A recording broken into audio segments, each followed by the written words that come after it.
Nope.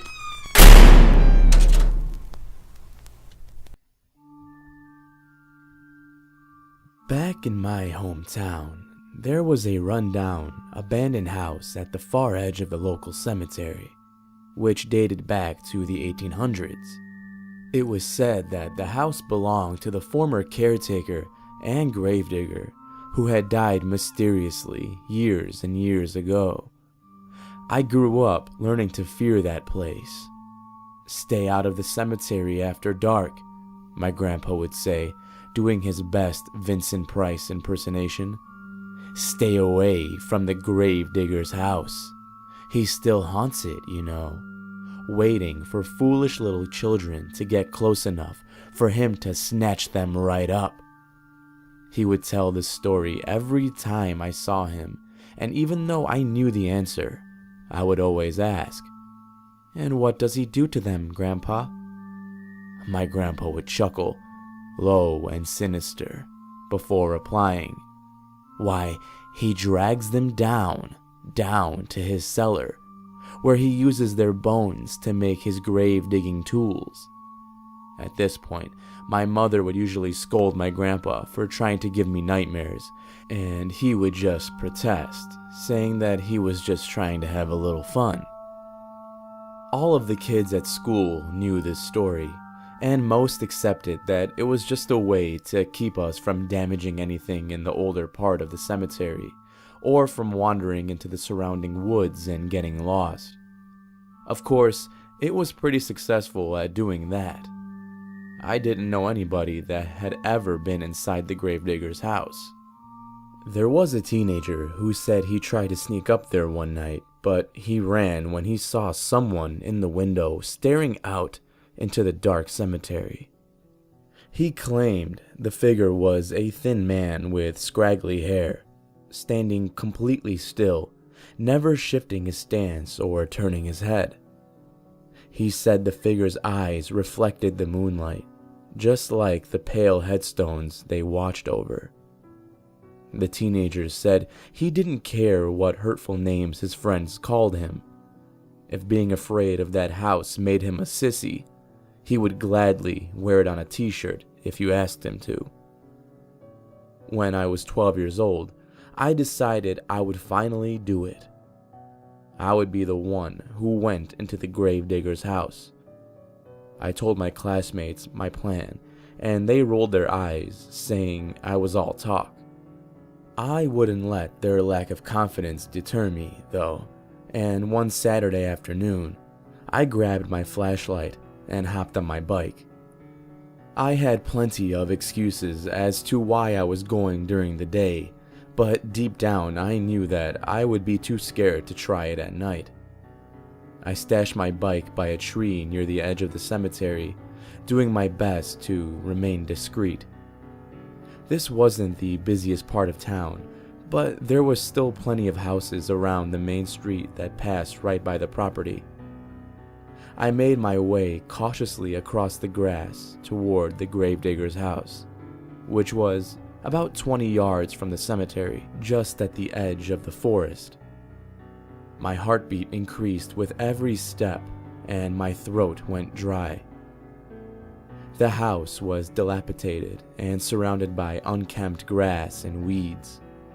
Whomever maintained the cemetery grounds now must have not wanted to get too close to the menacing building if they didn't have to.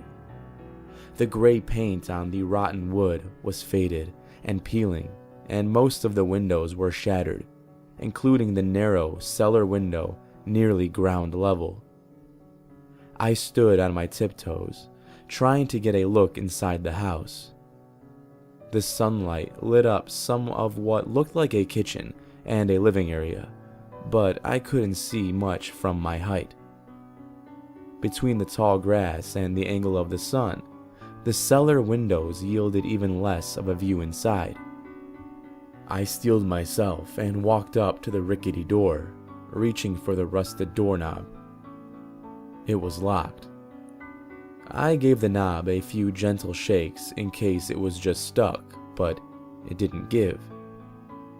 Letting out a breath I hadn't realized I was holding, I stepped back from the door and moved around to the back of the house. I found the cellar door there. Two heavy wooden doors lay embedded in the ground with a chain that appeared to have been cut looping through the handles. A rusted padlock hung uselessly from the severed chain, which I slid free and set aside.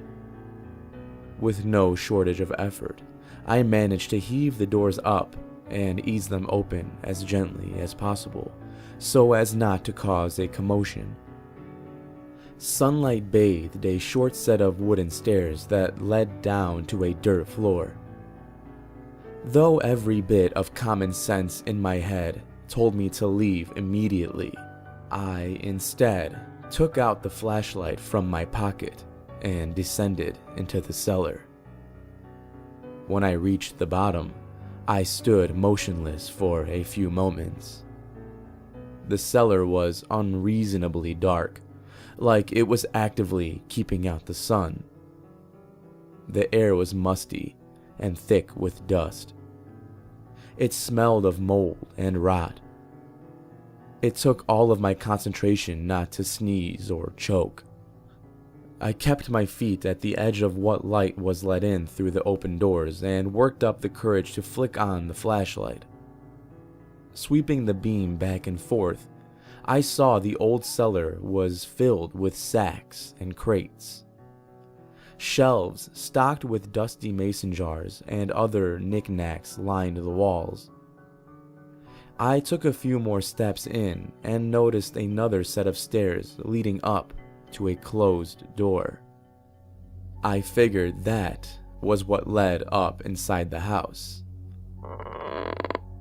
A creak from directly above me broke my curious observations. I froze, turning my head upward and straining to hear. An animal, maybe? With all the busted windows, a raccoon or possum could have easily gotten inside and nested. A second creak banished every hope of that being the case. They were footsteps. Slow, plodding, human footsteps, heading toward the inside cellar door.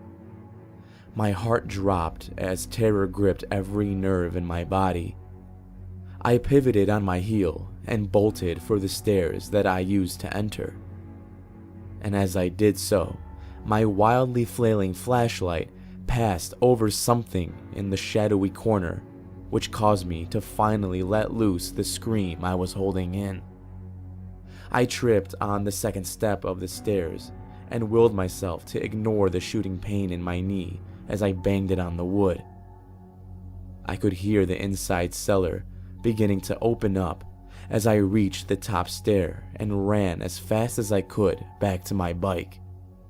Pedaling as hard as my body would allow, I sped down Main Street, back to my house and my mother. I never told anyone about what happened at the Gravedigger's house.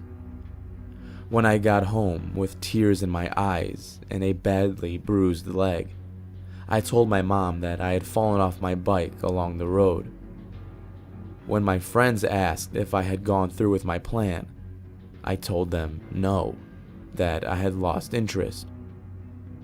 They called me chicken, and I didn't fight them for it.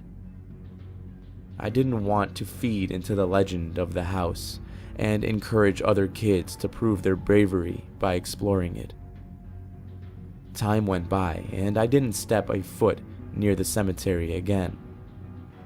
I grew up and moved away, and have had a pretty good life going for me now. I never forgot that day, though. I never forgot those strange, slow footsteps. I never forgot the sound of the outside cellar doors slamming shut right behind me. I never forgot looking back over my shoulder as I ran and seeing a pair of eyes dimly reflecting the little sunlight that had passed through one of the cellar windows. Most of all, I never forgot what I caught sight of as the beam of light illuminated one of the corners of the cellar when I was running out. I never forgot the shovel and pickaxe leaning against the wall, cobbled together from what was clearly bone. Bone that was nowhere near as old as everything else in that cellar. Hello, dear listener. Thank you for joining me for this week's story. If you enjoyed it, go ahead and destroy that like button down below. But if you really want to be my friend, you'll subscribe and be notified every time I upload a new video. Speaking of new videos, this weekend is the last weekend before one of the best holidays. No, you know what? The best holiday of the year, Halloween. And that means I have to have some type of special, right? I mean, all the narrators are doing it. Well, last year I had a special series of urban legends that surrounded Japan. This year I'll be doing something similar. Starting Friday, be on the lookout for a set of urban legend tales that surround vampires, werewolves, witches, and clowns. 4 of the most iconic symbols of Halloween. If one of those 4 are your personal favorite, be sure to check out the t-shirts I just created. And you can have the art on those t-shirts printed on a wide variety of items.